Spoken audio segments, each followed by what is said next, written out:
Guys, welcome back to my channel examination warm up. आज हम start करने जा रहे हैं बीआरसी एनआरबी प्लांट ऑपरेटर का प्रैक्टिस क्वेश्चन पेपर। तो आज हम डील करने जा रहे हैं साइंस के साथ। तो साइंस में दो सेक्शंस होते हैं, फिजिक्स एंड केमिस्ट्री। तो आज हम डील करेंगे केमिस्ट्री के साथ। इसके प्रीवियस लेक्चर में मैंने फिजिक्स का भी क्वेश्चंस कवर किया है, मैथ्स का भी किया है। जिसने देखा नहीं रहेगा डिस्क्रिप्शन में लिंक है, वहाँ से जाके आप देख सकते हो। तो आइए आज बढ़ते हैं केमिस्ट्री की तरफ। तो देखते हैं केमिस्ट्री में क्या क्या क्वेश्चन पूछे जाते हैं। तो फर्स्ट क्वेश्चन की तरफ बढ़ते हैं। फर्स्ट क्वेश्चन में क्या पूछा है, the chlorine occurs in nature in the form of two isotopes with atomic mass 35 and 37 in the ratio of 3:1 respectively. The average atomic mass of chlorine is, क्या निकालने बोला है मुझे, एवरेज एटॉमिक मास।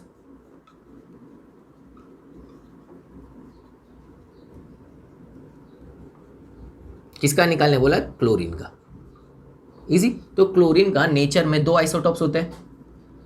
Isotope मतलब क्या होता है, आइसोटॉप्स मतलब जिसके पास एटॉमिक नंबर, जो एटॉमिक नंबर सेम होता है, एटॉमिक मास नहीं तो मास नंबर अलग अलग होता है। क्या होता है, क्लोरीन का मेरे पास एक 35 है एंड क्लोरीन 37, तो इसे कहते हैं मास नंबर। क्या है ये, एम फॉर मास नंबर। और ये है मेरे पास इधर नीचे ये 17, ये भी 17, ये क्या है मेरे पास एटॉमिक नंबर।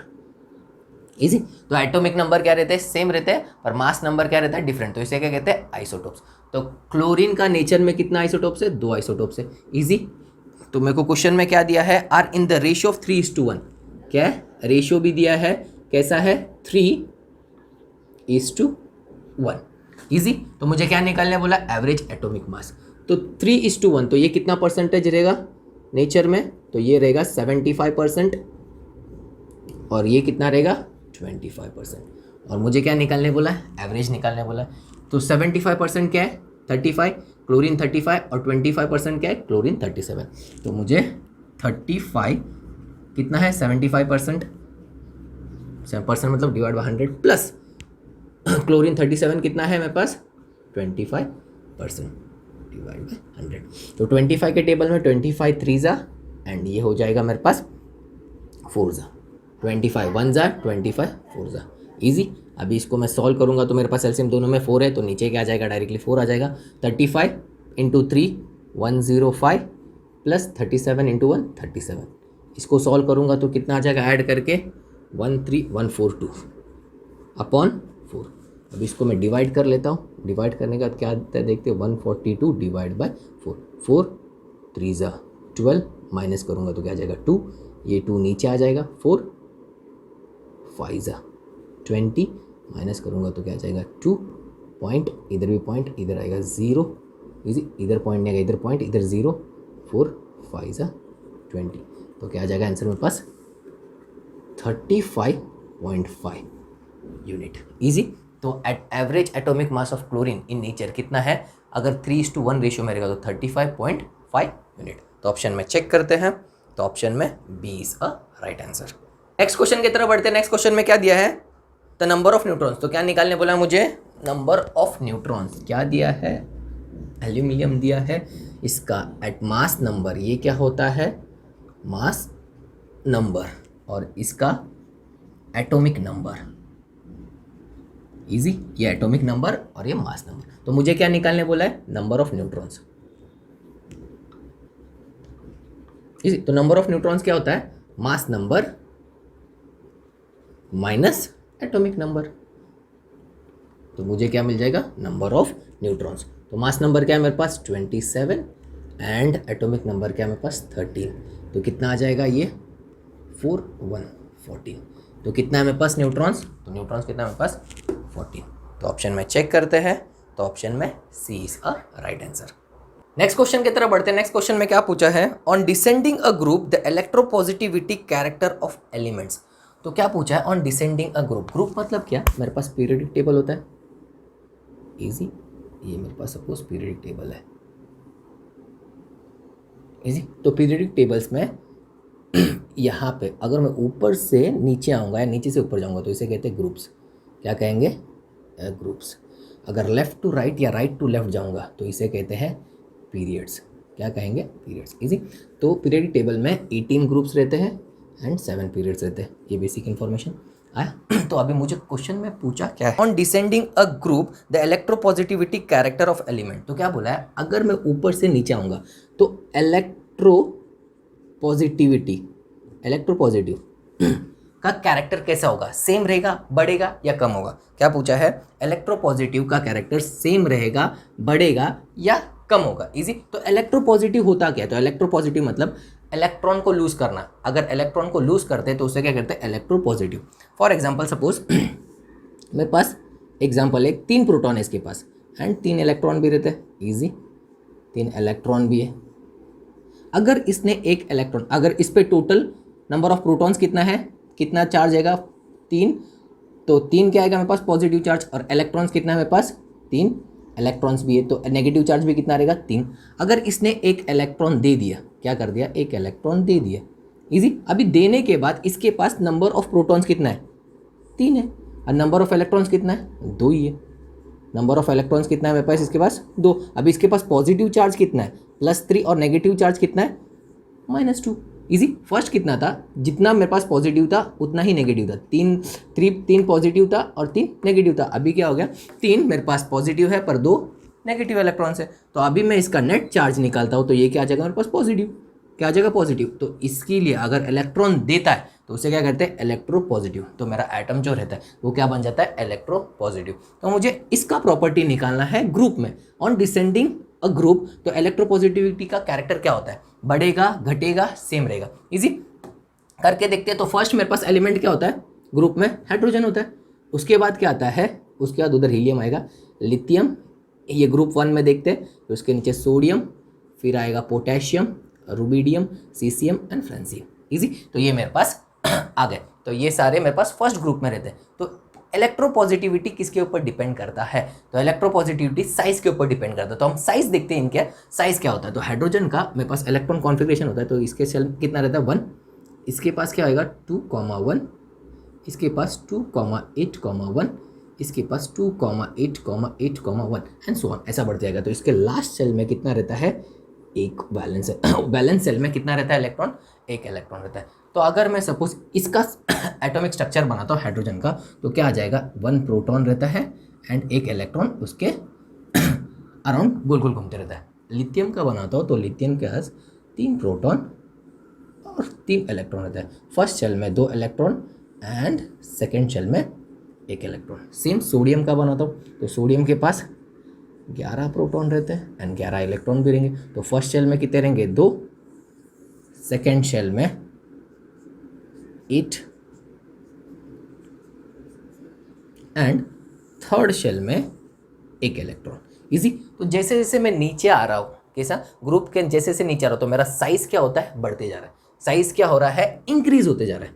तो साइज क्या होता है, इंक्रीज। तो अभी मेरे पास इधर देखो एक प्रोटॉन था पर इसके और इसके बीच में डिस्टेंस देखो क्या है, छोटा सा, थोड़ा सा डिस्टेंस है। तो ये प्रोटॉन इसको पकड़ के रख सकता है क्योंकि डिस्टेंस बहुत छोटा है। इधर से अभी इसके पास देखो ये क्या हो रहा है, डिस्टेंस बड़ा बड़ा हो रहा है। क्या हो रहा है, इधर से और प्रोटॉन के बीच में, तो डिस्टेंस क्या हो गया, बड़ा हो गया। तो अभी ये इसको होल्ड करके रखा है। इसका एनर्जी ज़्यादा रहेगा क्या, इसका एनर्जी ज़्यादा रहेगा। तो इसमें ज़्यादा एनर्जी रहेगा क्योंकि ये बहुत सामने, तो ज़्यादा एनर्जी से इसको पकड़ के रखा है। ये क्या करेगा, थोड़ा दूर हो गया तो इसका एनर्जी क्या हो जाएगा, कम।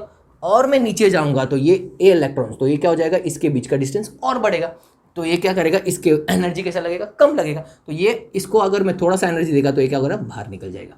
तो और नीचे जाऊंगा तो मेरे पास प्रोटॉन से पॉजिटिव चार्ज से इलेक्ट्रॉन्स और दूर चला जाएगा। क्या करेगा, और दूर जाएगा। तो मैं जब नीचे नीचे आता हूँ तो इलेक्ट्रोपॉजिटिविटी मतलब इलेक्ट्रॉन देने का टेंडेंसी क्या होता है, अगर साइज बढ़ता है तो इलेक्ट्रोपॉजिटिविटी भी क्या करेगा, बढ़ते रहता है। क्या करेगा, इंक्रीज होएगा। इजी। तो साइज के साथ डायरेक्टली प्रोपोर्शनल होता है। कैसा होता है, डायरेक्टली प्रोपोर्शनल। क्या, इलेक्ट्रोपॉजिटिविटी। इजी। अगर साइज बढ़ रहा है, साइज क्या करता है, बढ़ता है, तो इलेक्ट्रोपॉजिटिविटी भी क्या करेगा, बढ़ेगा। इजी। तो ऑप्शन में देखते हैं, तो ऑप्शन में is a right answer. Next question की तरफ बढ़ते हैं। नेक्स्ट क्वेश्चन में क्या पूछा है, Which one among the following does not wet the walls of the glass vessel in which it is kept? क्या दिया है क्वेश्चन में, ऐसा कोई मटेरियल है जिसको मैं ग्लास में रखने के बाद वो ग्लास को वेट नहीं कर सकता। इजी। तो फर्स्ट ऑप्शन में क्या दिया है मेरे पास, वाटर। तो सपोज ये मेरे पास ग्लास है, ये ग्लास के ऊपर मैंने थोड़ा सा पानी गिरा दिया। इजी। तो ये मेरे पास पानी है। इजी। तो ये क्या मेरे पास, वाटर। और ये क्या है मेरे पास, ग्लास। इजी। तो वाटर थोड़ी देर के बाद देखता हूँ तो ये क्या हो जाता है, ये पानी जो है ये फैल जाता है, खुद को क्या करता है, फैला लेता है। क्या करता है, क्योंकि वाटर के पास वेट करने का प्रॉपर्टी है। क्या है, वेट करने का प्रॉपर्टी है। ये ऐसा होता क्यों है, तो वाटर मॉलिक्यूल्स और जो ग्लास मॉलिक्यूल्स, इसके वाटर मॉलिक्यूल्स के पास दो फोर्सेस रहता है। एक होता है कोएसिव फोर्स, कौन सा होता है, कोएसिव फोर्स, और एक होता है एडिसिव फोर्स। इजी। कौन से दो फोर्स होता है, एक होता है कोएसिव फोर्स, एक होता है एडिसिव फोर्स। अब ये कोएसिव फोर्स मतलब क्या, तो कोएसिव फोर्स जो फोर्स सेम मॉलिक्यूल्स के बीच में लगता है, क्या करता है, सेम मॉलिक्यूल्स के बीच में लगता है। इजी। और एडिसिव फोर्स क्या होता है, डिफरेंट मॉलिक्यूल्स के बीच में लगता है। इजी। तो मेरे पास जो कोएसिव फोर्स रहता है किस में, वाटर में, वो क्या रहता है, कम रहता है। कैसा रहता है, कम। और जो एडिसिव फोर्स रहता है वो कैसा रहता है, ज्यादा। इजी। ये कैसा रहता है, लो, और ये कैसा रहता है, हाई। इजी। तो एडिसिव फोर्स मतलब क्या, डिफरेंट मॉलिक्यूल्स के बीच में लगने वाला फोर्स। अगर ये पानी और पानी, कोएसिव फोर्स मतलब सेम मॉलिक्यूल्स, वाटर और वाटर, क्या करने का है, पानी एंड पानी, पानी के बीच में जो फोर्स लगता है, क्या करता है, पानी पानी को पकड़ के रखा है। पानी का जो वाटर मॉलिक्यूल्स है, जो वाटर मॉलिक्यूल्स के बीच में जो फोर्स लगता है, वो फोर्स कैसा है, इसके पास कम है। तो ये क्या करता है, ये फोर्स कैसा है, कम। तो ये फोर्स को क्या कहते हैं, कोएसिव फोर्स। और वाटर मॉलिक्यूल्स और ये जो ग्लास के बीच में जो फोर्स लगता है वो कैसा है, इसके पास ज़्यादा है। तो ये जो वाटर, ये जो मेरे पास मॉलिक्यूल्स है, ये क्या करता है, ग्लास मॉलिक्यूल्स इसको अपने तरफ खींच लेता है। क्या करता है, ये मॉलिक्यूल्स को अपने तरफ खींच लेता है, क्योंकि एडिसिव फोर्स क्या है, इसके पास ज़्यादा है। तो इसके कारण क्या होता है, ये फैल जाता है। इजी। तो नेक्स्ट ऑप्शन देखते हैं, नेक्स्ट ऑप्शन में क्या दिया है, अल्कोहल। अल्कोहल के लिए करते हैं, सेम लेता हूँ, एक ग्लास लेता हूँ, सेम अल्कोहल इसके ऊपर पुट कर देता हूँ। इजी। थोड़ी देर के बाद देखता हूँ तो अल्कोहल क्या होता है, अल्कोहल के पास भी सेम वेट करने का प्रॉपर्टी है। क्या है, वेट करने का प्रॉपर्टी है। क्यों, इसके पास कोएसिव फोर्स कैसा है, कम है, एडिसिव फोर्स कैसा है, ज़्यादा है। इसके लिए अल्कोहल भी सेम बिहेव करता है। अल्कोहल भी क्या करता है, सेम बिहेव करता है। इजी। तो ये मेरे पास ग्लास था और ये ऊपर क्या है, मेरे पास ये अल्कोहल है। इजी। उसके बाद दिया है, नेक्स्ट ऑप्शन देखते हैं, मरकुरी। अगर मैंने एक ग्लास लिया, इसके ऊपर मरकुरी को पुट कर दिया। इजी। फिर मरकुरी को देखता हूँ, अगर मैंने मरकुरी को पुट कर दिया ग्लास में, उसके बाद थोड़ी देर के बाद देखता हूँ तो ये क्या करता है, खुद को ऐसा छोटा सा गोल बना लेता है। क्या करता है, खुद को गोल बना लेता है। ये वेट नहीं करता है। मरकुरी के पास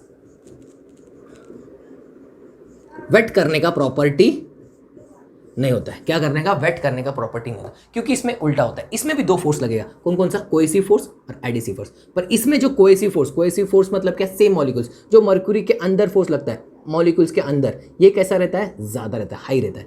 क्या रहता है, ज़्यादा। कौन सा फोर्स, कोएसिव फोर्स। मरकुरी में कोएसिव फोर्स कैसा रहता है, ज़्यादा, हाई रहता है। इजी। और एडिसिव फोर्स, वाटर मरकुरी के मॉलिक्यूल्स एंड ग्लास मॉलिक्यूल्स के बीच का फोर्स, इसको क्या कहेंगे, डिफरेंट मॉलिक्यूल्स के बीच में, मरकुरी का मॉलिक्यूल और ग्लास दोनों अलग अलग मॉलिक्यूल्स है, तो इसको क्या कहते हैं, एडिसिव फोर्स। तो एडिसिव फोर्स कैसा रहता है, इसके पास कम रहता है। कैसा रहता है, कम। तो ये इसके लिए इसके साथ चिपकता नहीं है। क्या करता नहीं है, वेट करने का प्रॉपर्टी नहीं है, क्योंकि ये फोर्स क्या, एडिसिव फोर्स क्या है, तो इसके पास कम है। क्या, एडिसिव फोर्स क्या है, लो, कम है। और मेरे पास कोएसिव फोर्स क्या रहता है, ज़्यादा रहता है। क्या रहता है, ज़्यादा। तो इसके लिए मरकुरी के पास वेट करने का प्रॉपर्टी नहीं है। तो ऑप्शन में क्या आ जाएगा, ऑप्शन में C is a right answer. Next question की तरफ बढ़ते हैं। नेक्स्ट क्वेश्चन में क्या पूछा है, give the IUPAC name of C4H9OH। क्या दिया है, C4H9OH। तो C4 होता है तो हम क्या लिखते हैं उसको, ब्यूटेन। क्या लिखते हैं, ब्यूटेन। इजी। OH मतलब क्या, मेरे पास अल्कोहल ग्रुप। इजी। तो इसका हम सफिक्स में सिर्फ ये लेते हैं, OL लेते हैं। अगर मैं दोनों को ज्वाइन करता हूँ तो ये क्या होता है, ब्यूटेनॉल। क्या हो जाएगा, ब्यूटेनॉल। तो ये इसका आयुपैक नेम क्या हो जाएगा, ब्यूटेनॉल। तो ऑप्शन में चेक करते हैं, तो ऑप्शन में A is a right answer. Next question की तरफ बढ़ते हैं। नेक्स्ट क्वेश्चन में क्या पूछा है, which of the following acid is a mineral acid, क्या बोला है मिनरल एसिड। तो ऑप्शन में चेक करते हैं, तो फर्स्ट ऑप्शन क्या दिया है सिट्रिक एसिड, क्या दिया है सिट्रिक। तो सिट्रिक एसिड क्या है ऑर्गेनिक एसिड होता है, ये फ्रूट्स या वेजिटेबल्स में मिलता है इजी, तो ये मिनरल एसिड नहीं है। नेक्स्ट ऑप्शन देखते हैं हाइड्रोक्लोरिक एसिड, तो HCl हाइड्रोक्लोरिक एसिड क्या होता है मिनरल एसिड होता है, तो मेरा ऑप्शन क्या आ जाएगा B is a right answer.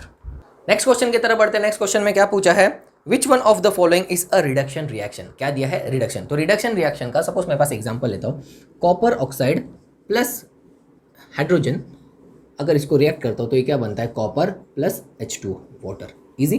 तो इधर देखो कॉपर के पास ऑक्सीजन था, रिएक्शन के बाद कॉपर के पास ऑक्सीजन नहीं है, तो इसे क्या कहते हैं रिडक्शन रिएक्शन, क्या कहते हैं रिडक्शन रिएक्शन।